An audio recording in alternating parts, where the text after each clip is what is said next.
live ya. Namanya gua nyebut.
Mister Audio tes suara mikrofon. Oh. Mulai rekaman. Sedang merekam. Mulai rekaman. Sedang merekam. Oh. Kedengeran kah? Iya tuh. Suara kita kedengeran. Iya. Kalau ini beneran kedengeran nggak suara gua tepuk tangan? Kedengeran nggak? Iya tahu. Coba. Wah, live stream beneran kita guys. Orang gila. Orang gila ya. Biasanya kalau primer tuh. Sekarang udah gak primer nih udah.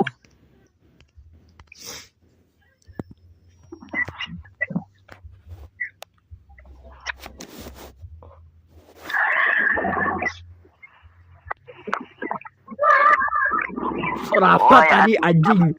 Suara apa tadi gua dengernya ada suara. Apa itu suara apa itu anjing? Tuh. Gila. Suara apa tadi dok? Asli. Mbak berisik kali dah nonton live-nya. Ya emang. Asli. Nonton live terasa nonton apa, Bu? Karena orang nonton orang gila. Kerasa nonton orang gila. Oh mabok anjing.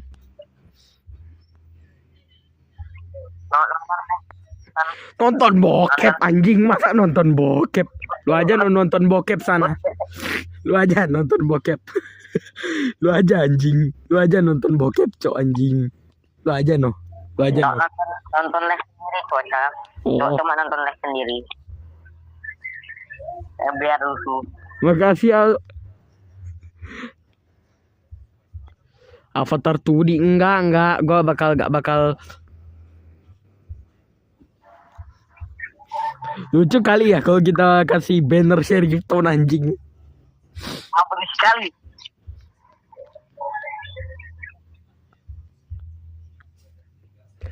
Mana nih?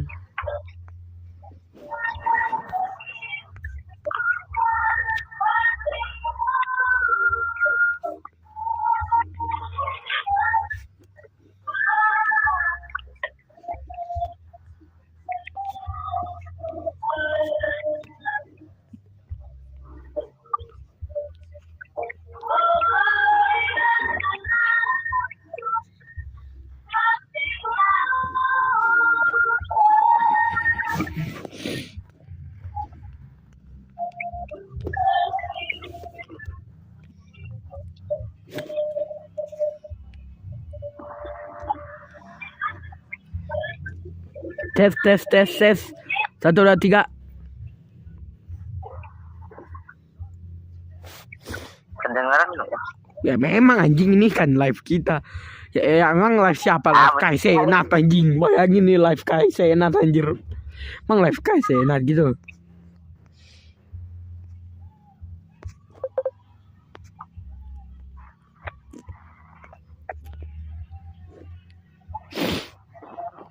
Free shipping. Asli. Berisik kali dah. Cepat no ngatur live-nya lah. Nungguin aku. Mic-nya offin dulu, woi. Sabar lah anjing. Ini aja nih akhir. Ini aja nih gua mas screen saver X. Offin dulu mic-nya.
N-word anymore. Apa nih? Bangsat dari tadi. Dari ngeot keluar sini kodok nih.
Screensaver. Yes. Sabar ya.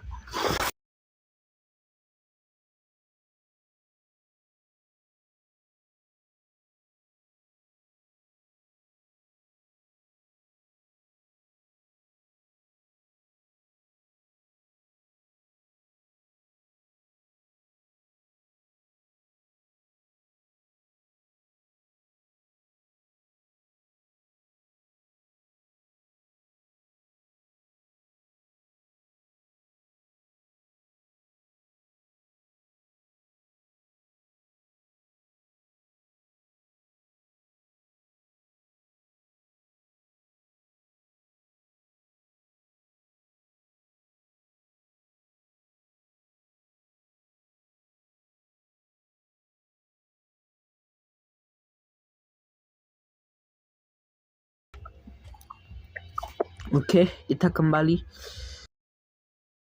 Sabar.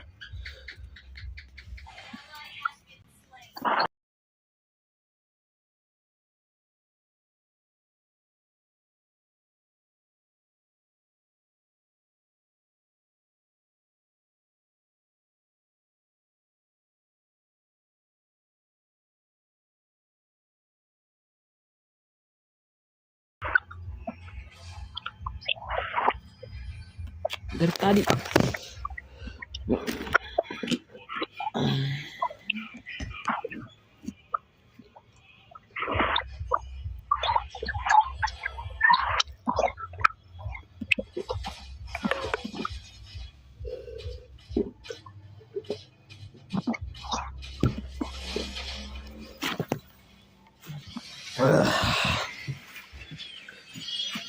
Aku di kambing.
What are examples of TF2 characters appearing in other games? Example given here, the Pyro in whatever strange mobile game this is. I don't know what I'm looking at. Not exactly a character, but you can find level 1 sentry in Payday 2. Okay, look at that. That really is level 1 sentry in Payday, my god. Surgeon Simulator has a medic stage. Right, that was the Markiplier video, I remember. No, what seems to be the matter? The matter? Do you need the medic gun?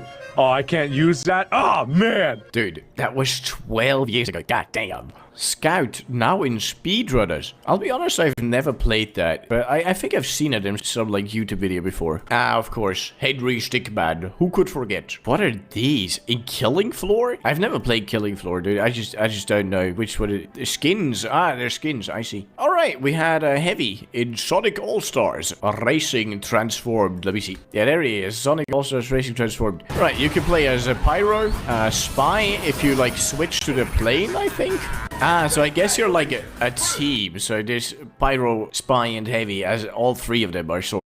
Work week's over! Who's ready to train? Yeah! Saturday's for the boys! Who's ready to train?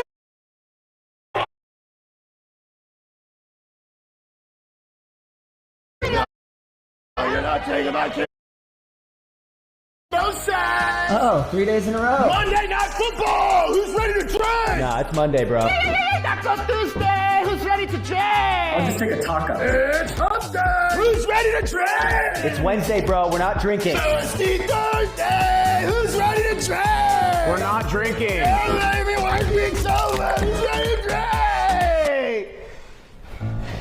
What the hell is this? It's an intervention, John. What? You have a drinking problem. It's true. Carl and I were talking about it. You've been talking to my wife behind my back? You're my best friend, John. I'm just concerned for you. How dare you talking to my wife behind my back? You know what, John? I'm taking the kids. I'm going to my family's house. But I don't want to go. No, you're not taking my kids away from me! Oh my God!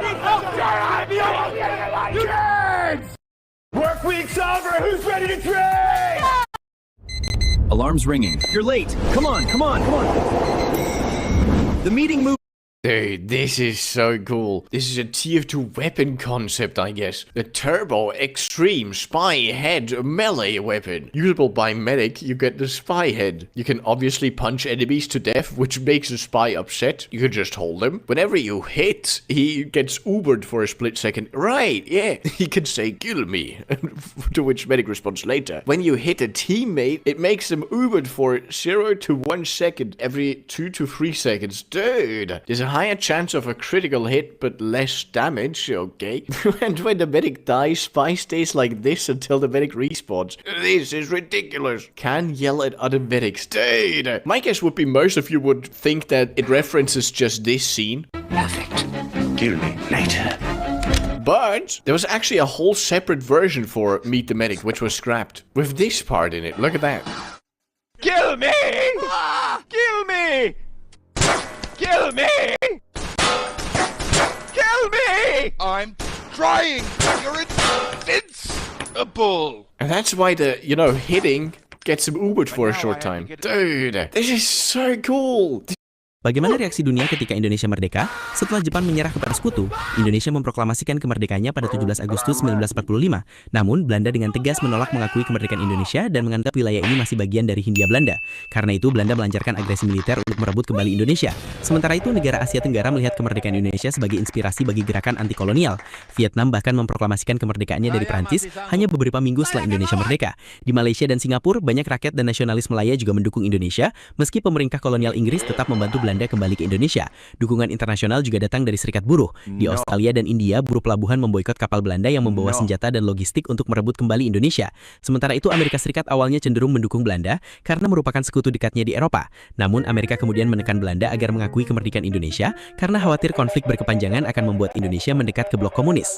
Bagaimana reaksi dunia ketika Indonesia merdeka? Setelah Jepang menyerah kepada sekutu, Indonesia memproklamasikan kemerdekaannya pada 17 Agustus 1945. Namun, Belanda dengan tegas... Saya suka makan telur untuk sarapan. Beli ayam, Bang. Satu aja. Mau potong berapa? 30. Untuk bakar-bakar satu kelas, Bang. Kok bisa cuma beli satu ayam? Soalnya, duit kas. Katanya mau bakar-bakar. Pakai duit kau dulu, Mar. Lul, duit untuk bakar-bakar. Nggak bawa dompet aku. Pakai uang kau dulu. Ya udah gini aja. Satu kelas berapa orang? 30. Saya kasih gratis satu ayam lagi. Jadinya 2 ayam. Satu ayam potong 12. Cuma 24. Masih kurang, Bang. Nah, sisa tangan adik yang saya potong. Lagian udah saya kasih solusi. Sebenarnya Saya harap cara bakar-bakar tahun ini bisa terlaksana. Apapun yang terjadi. Berat juga tanggung jawab kamu. Ya udah nih, saya kasih 3 ayam gratis. guru dan teman-teman saya pasti bahagia dapat MBG. Kok MBG? Mana bergizi gratis? Makasih, Bang. Tambol bergizi.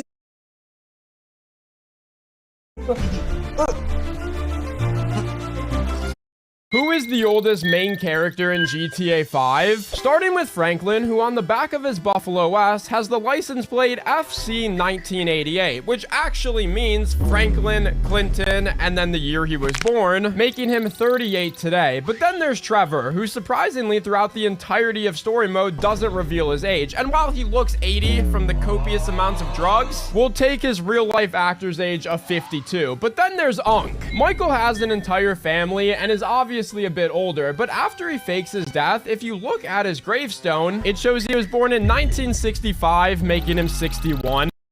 Who is the oldest main character in GTA 5? I got another call from the principal's office. He said I'm making the other parents look bad, which first of all, thank you. Second of all, I don't know what to tell you. Maybe they should just pack better lunches. Apparently there's a group of moms who got together, and I'm gonna go ahead and assume this happened in a group chat called something like Warrior Mamas. The principal said he at least has to pretend to take the complaint seriously, which I respect. He also said, and I'm quoting here, "Chris, it's incredible though." So I think we both know where he actually stands. What happened if a kamikaze pilot failed? It's no surprise Japan had some very radical methods to defeat Americans, where you would most likely not return home from. It's also why pilots were given their funeral before they even went on a mission, which must be pretty awkward since you're just kinda standing there. But it was also incredibly smart, since it would bring great shame to your family if you somehow returned from your one-way trip.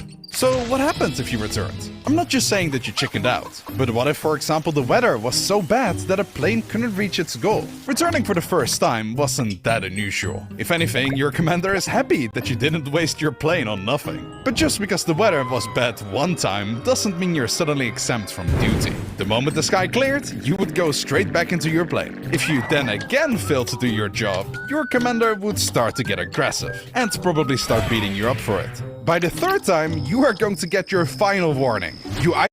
Did you know that playing Minecraft could get you arrested? You see, while most players enjoy total freedom, YouTuber Guy Bordeaux decided to see if he could beat the game as a North Korean citizen following the strictest laws on Earth. Before the world even...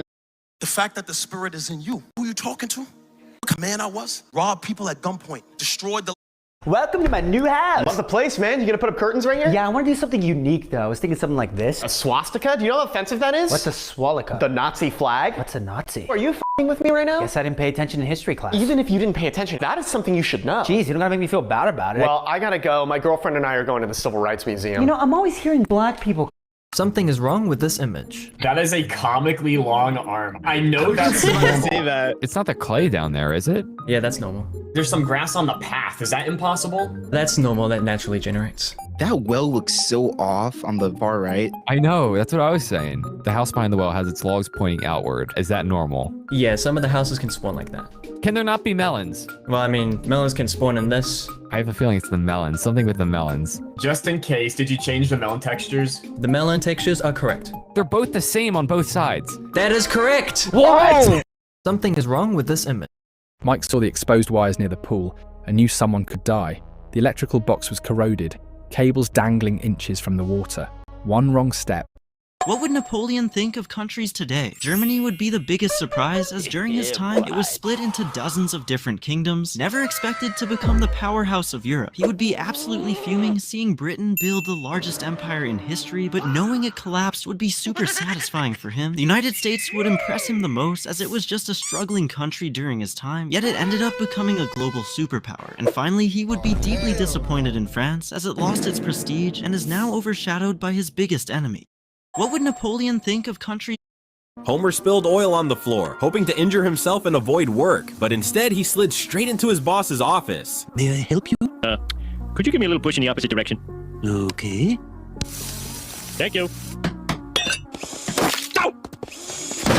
Determined to escape his job, Homer discovered that anyone weighing over 300 pounds could qualify to work from home, so he began eating non-stop and within a month reached his goal. Oh, 225! That means I lost weight! Working from home was incredibly easy. Homer only had to press a few buttons each day, but even that felt like too much effort. Wanting complete freedom, he found someone else to do his job for him. One day, warning lights suddenly started flashing across his screen. A storage tank at the nuclear plant was on the verge of exploding. Panicked, Homer tried to get there immediately, but his enormous weight had already wrecked every available means of transportation. With no other choice, he hijacked an ice cream truck and raced to the plant. While everyone else remained unaware of the danger, Homer climbed a ladder, crossed a suspension bridge, and rushed toward the leaking tank. Just as disaster struck, a massive eruption burst from the container. Fortunately, Homer's gigantic body blocked the leak and saved the entire plant. In the end, the laziest employee in Springfield became its unlikely hero. Homer spilled oil on the Your job is to design the most addictive slot machine. Here's how you do it. First, when a player loses, make sure it's a near miss. Studies show that the human brain reacts to near misses similarly to wins. It feels frustrating, but it pushes us to keep playing. Second, what happens if you beat Mortal Kombat with Zombie Liu Kang? This is the most bizarre character in the franchise, because even though Liu Kang was the protagonist of the first 3 games, the writers decided to kill him off and turn him into an undead with chains on his arms. The explanation in the story is that Shang Tsung and Quan Chi team up to eliminate Liu Kang, and they succeed. Later, Raiden casts a spell to bring him back, but it only half works, and Liu Kang becomes a zombie, although his soul remains inside him. The first game where he appeared like this was Mortal Kombat: Deception, and in this game he had 2 fatalities. The first one, he throws a fireball that shatters the opponent. The second, he enters the opponent's body and rips off their head.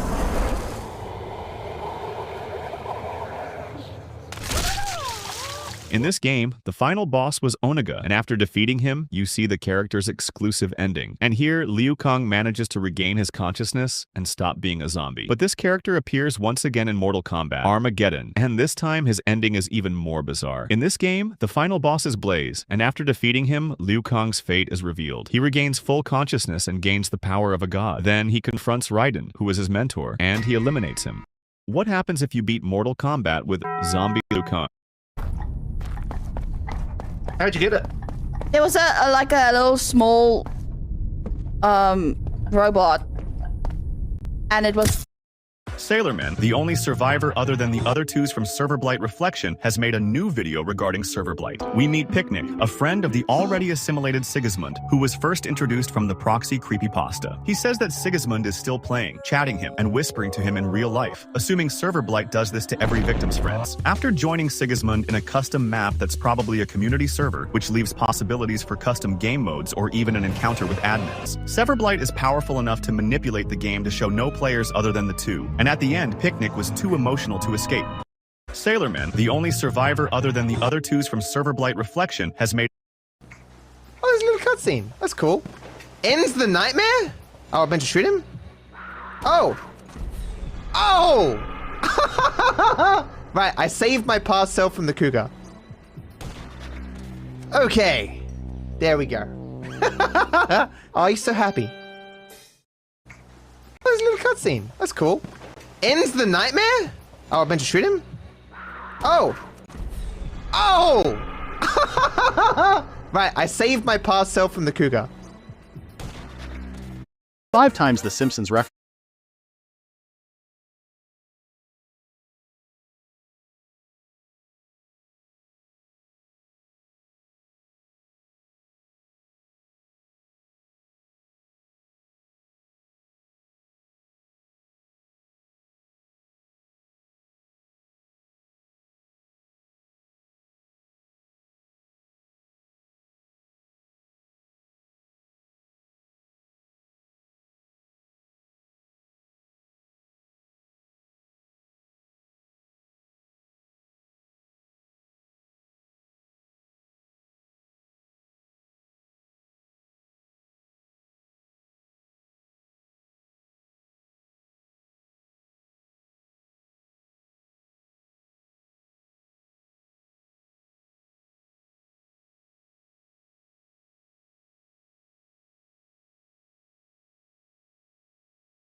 Hei Dola, pilih satu angka antara 1 sampai 1000.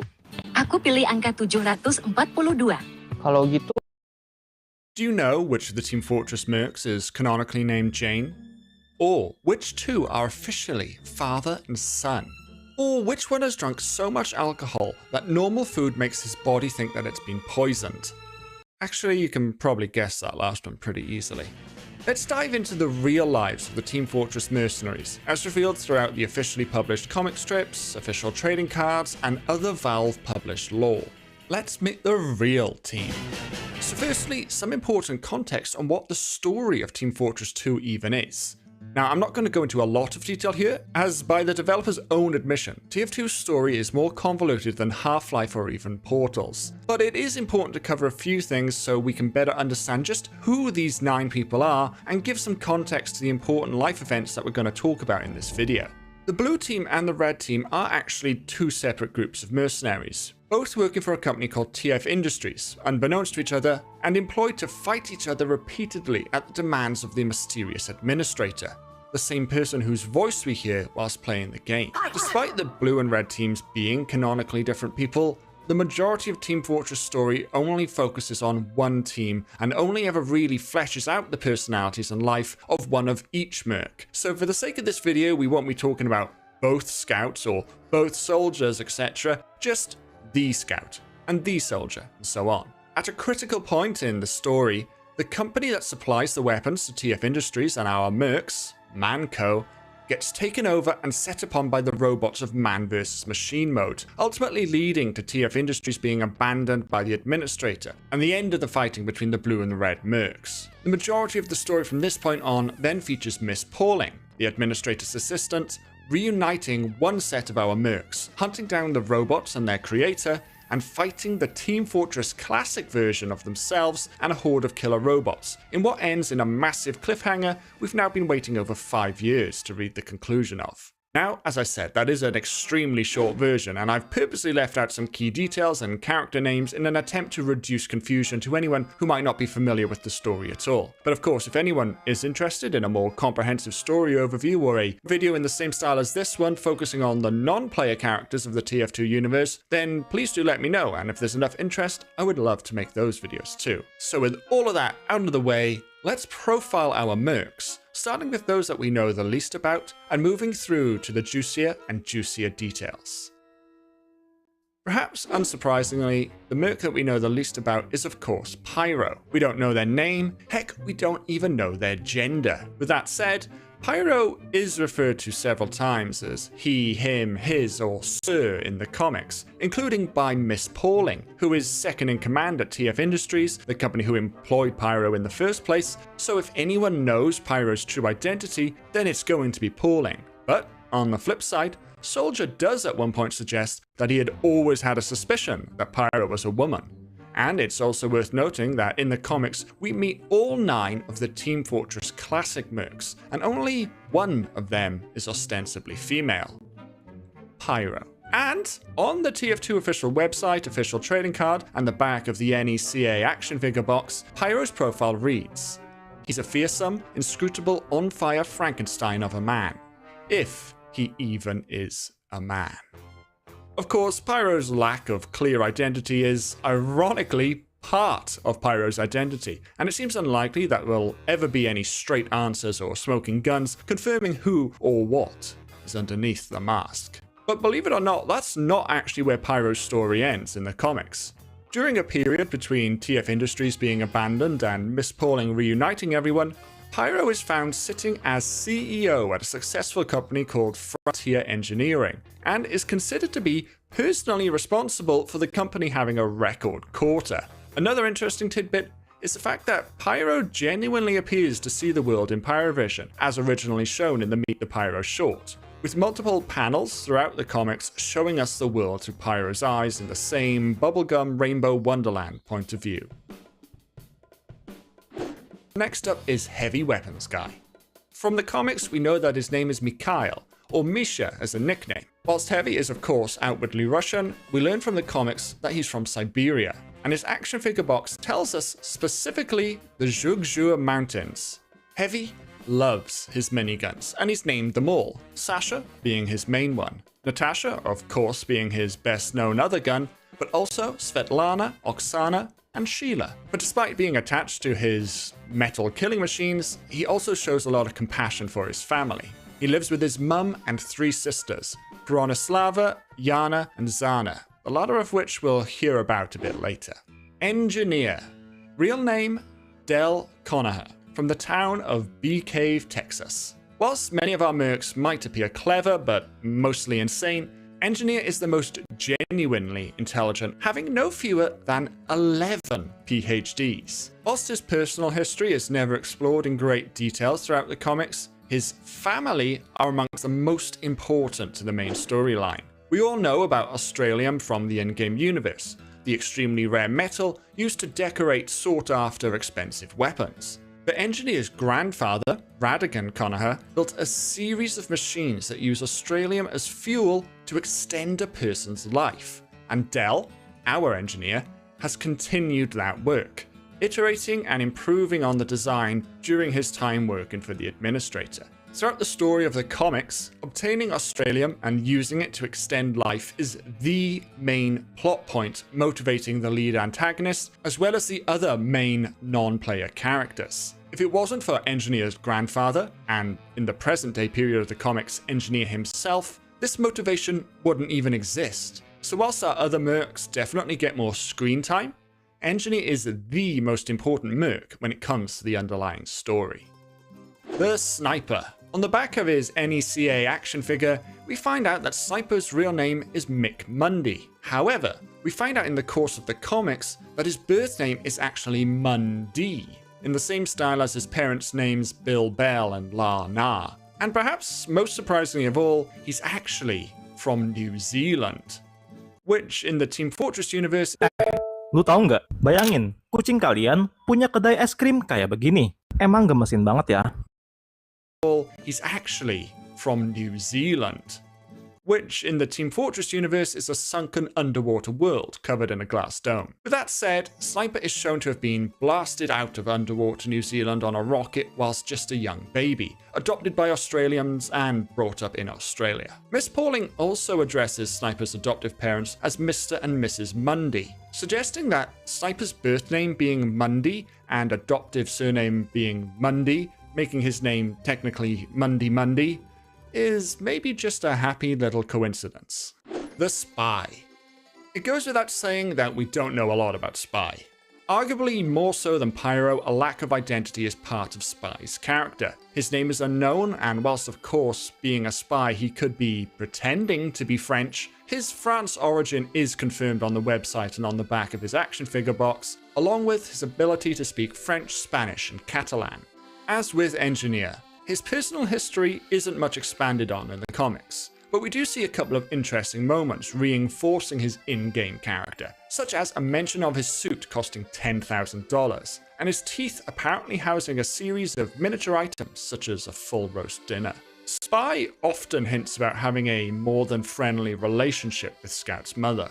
There's Scout-specific voice lines, the art on the side of the ambassador is suggested to show an enemy's mum, and there's straight-up photographs of them together in the Meet the Spy short. But in the comics, it is pretty much said directly. Spy is Scout's father. Spy, believing the Scout to be on the verge of death, disguises himself as Welsh pop legend Tom Jones, who we see elsewhere in the comics that Scout is a big fan of. And Spy admits to having dropped a sex bomb in Scout's mother. He even then directly calls Scout son. The Scout. During the epic reveal where we learn that Spy is Scout's dad, we also learn 2 more things about Scout. He is 26 or 27 years old, and his name is Jeremy. We elsewhere learn that Scout is from Boston, as his accent and multiple item names suggest. He's the youngest of 8 brothers, which is what ultimately led him to be able to run as fast as he can. Scout is frequently shown as being not particularly intelligent, including lacking basic reading skills. He's a huge fan of Tom Jones, who we already know that Spy disguises himself as when revealing himself to be Scout's dad, and Scout is a huge collector of Tom Jones memorabilia, as well as having a misspelt Tom Jones tattoo on his chest. Scout is a hopeless romantic for the administrator's assistant, Miss Pauling, constantly trying and failing to woo her, and is apparently completely undeterred, or perhaps unaware, of her polite and consistent rejections. The Medic, from Stuttgart, Germany. During a brief time where the medic is dead and negotiating a deal with the devil, we find out that his name is Mr. Ludwig. That's right, Mr., not Doctor. Because it's confirmed in multiple places that Medic apparently has no formal medical training. Instead, he just takes a fascination in experimenting on living things. This experimenting even involves somehow separating the very souls out of the other 8 mercs, apparently without their knowledge.